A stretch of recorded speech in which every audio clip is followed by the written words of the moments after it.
The Indian agency gets the information that the Kandahar hijack is about to happen, but still the raw agencies ignores the information. Hi, my name is Harshita and let's understand this case.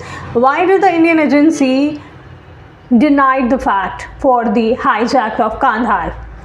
So the story begins that the IC-814 flight is about to take from Kathmandu to New Delhi, but 5 men pass out without security checks. The reason being that Daud makes calls to Kathmandu and requests to a Kathmandu person securities to pass 5 men without any security checks. So these 5 are being crossed without any proper security checks and they had totally fake identities.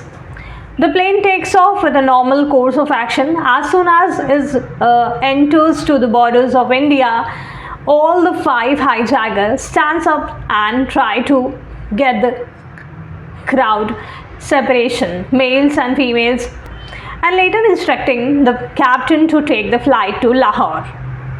The Delhi ATC is being informed that the plane is being hijacked. Later, the plane takes a turn towards Lahore and tries to land into the Pakistan.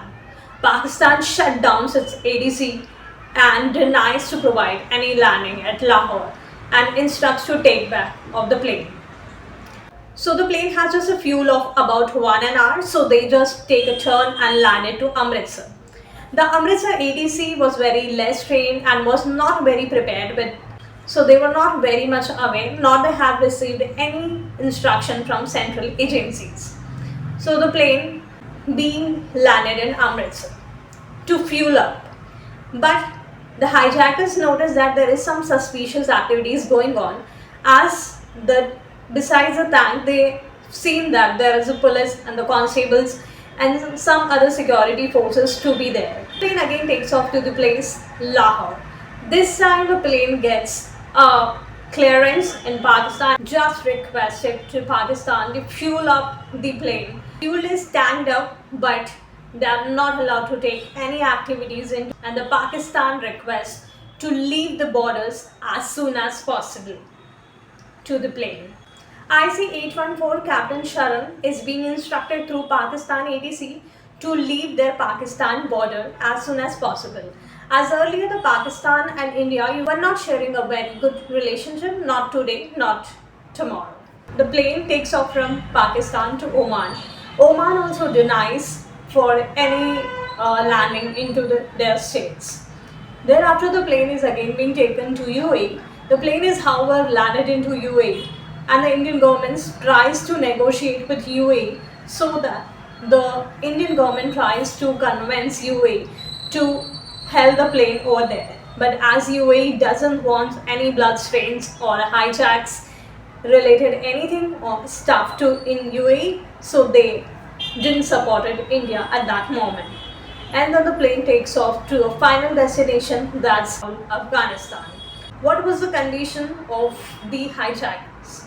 The hijackers requested to release 3 terrorists, Maulana Masood Azhar, Omar Sheikh and Muslim Ahmed Zargar.